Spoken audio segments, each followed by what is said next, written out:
My name is Augustine, and this is Men Must Pray. On this channel, I talk about speaking in tongues. So, if you love speaking in tongues and want to learn more about the gift, you're welcome to subscribe. I also run a blog. The blog is called menmustpray.com. So, I write articles there about prayer. So, if you also want to read articles about prayer, you can check out that blog. So, in this video, I want to talk about speaking in tongues when you are sick. If you can notice, my voice is a bit altered. That's because I have a flu. I've had it for like 2 or 3 days now. And it was having this flu that reminded me of the confessions that many of us believers we make. Of course, we all know that as a believer, sickness is not our portion. And that is true. But of course, truth be told, we do go through periods where we become sick. And it may be minor illnesses, but there are believers who also suffer major illnesses. And you may ask yourself, why is that the case? Like, I am a prayerful believer. I have done all that I could to follow the commands of God. Why am I sick? I pray in tongues. I seek the face of the Lord. Why is this happening to me?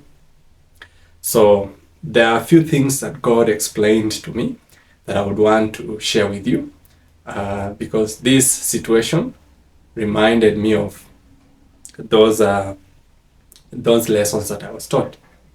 So there were 3 things that the Lord revealed to me. And these were the 3 causes of sicknesses. So one was human negligence.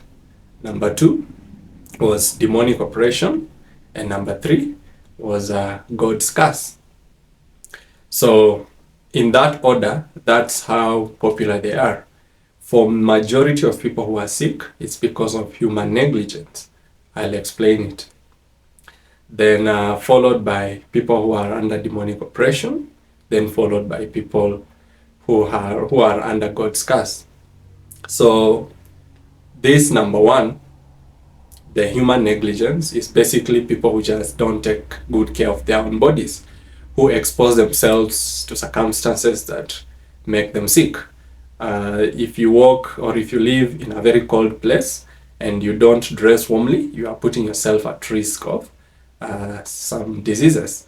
If you don't wear your mask and there is COVID-19, and you are interacting with people who have those kind of diseases, it's just human negligence. So basically you're putting yourself in a situation where you are most likely to get sick. And you see, God has mercy on us. He takes good care of us, and He does His best to keep us safe, not to fall in sicknesses. But if we expose ourselves to those kind of sicknesses, then God has, there is little that God can do to actually help us in such kind of situations. Imagine somebody who lives an immoral life and then they get those diseases that come as a result of an immoral life. You see, the fact that they are in sin already means that they are looking for trouble. And of course, part of that trouble is going to be sicknesses. So anytime you fall sick as a believer, or maybe you are a believer who has challenges with sicknesses, it is good for you to analyze your own life and see that you are a responsible believer. You are doing everything right to keep yourself safe, because God has given us a responsibility to keep ourselves away from those things that may cause us to be sick.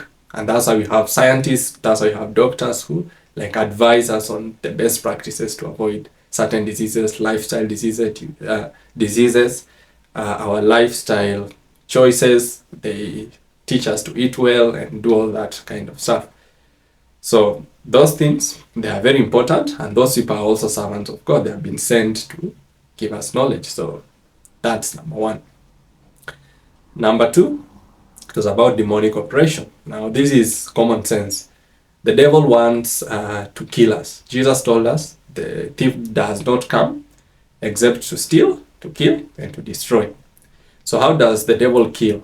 He uses many schemes. But one of the schemes is, of course, sickness, because the devil knows that if I can get these human beings to be sick, then they will definitely die. So that's where the devil now comes in with his evil schemes and luring people into traps that make them sick.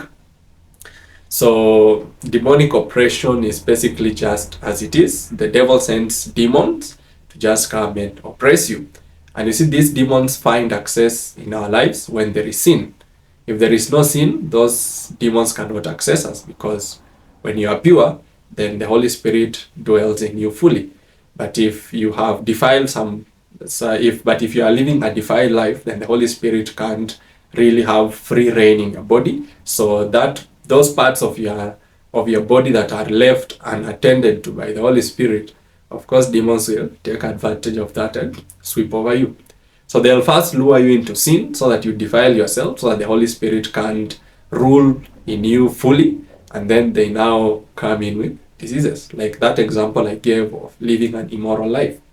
For people who live immoral lives, they are like basically telling the Holy Spirit, you don't belong here.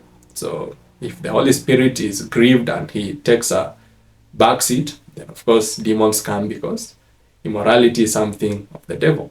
And they come with their own sicknesses, and they go inviting all manner of other demons that cause sicknesses to come and oppress you. So it comes back to living a pure life. If you can live a pure life, then you'll avoid most of the demonic oppressions. Then number 3, it's about God's curse. So this one is very rare, but it happens. There are lineages that God cursed, probably because their forefathers did something that was so terrible that God was very angry, and he said, this whole lineage, you and your children shall be cursed. And some of those curses include sicknesses. A good example in the Bible is that story of Gehazi, the servant of Elisha. You see, the one after Elisha had healed Naaman of leprosy and had not asked of any money from him. When Naaman left, Gehazi went after him and said, give me some money. And he lied that Elisha had sent him to get some money. And when Elisha learned of it and he was angry, then he pronounced that that leprosy that was on Naaman will follow Gehazi and his generation. So that was an example of what God's curse as that inflicts sickness. So some of us are born in families that are in lineages that probably somebody else was cursed, and as a result, being born there, you are also part of that curse. So that sickness will plague you just because you are part of that lineage. And to come out of this, of course, you have to go to Jesus Christ so that you are taken off from that lineage.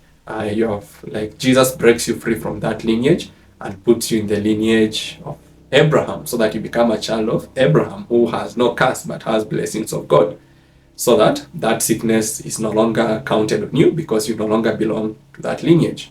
And so that's why being born again is important. So if you are born again, automatically you are taken away from that lineage, and those generational sicknesses do not affect you, and so you will be safe.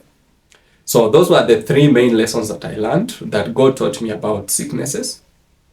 And they do take a bit of work and a bit of searching yourself to actually see where the sickness you're suffering from is coming from. And then after that is when now you can know how to pray. Because if it is a sickness out of human negligence, of course, that one is just up to you to be more responsible and make good decisions about your life. And then you will be done with that.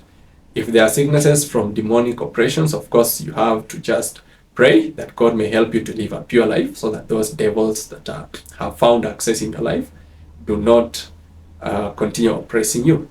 And if it is as a result of a curse that comes from the lineage you're born in, you just pray that God may help you take you out of that lineage, so that those diseases no longer follow you. So those are the 3 things that I learned, and I remember them because myself, I had a flu. It's not a very serious sickness, but I just remembered it and felt I need to share with you people. So for those of you out here who are listening and you have some sickness, I hope you now know a bit of how to navigate this landscape. I'm grateful for those of you who have been sending your donations. I'm doing this work full time, so majorly I just depend on your donations to run my life and basically a few things here and there. So I want to say thank you because there are some of you who have been donating, and finally at least I got a good camera, and at least you can see the setup is much better than in the previous videos. So I'll leave my PayPal email on the screen so that you continue supporting me, and I'll do my best to share what the Lord has given me. God bless you so much. I love you all. Peace.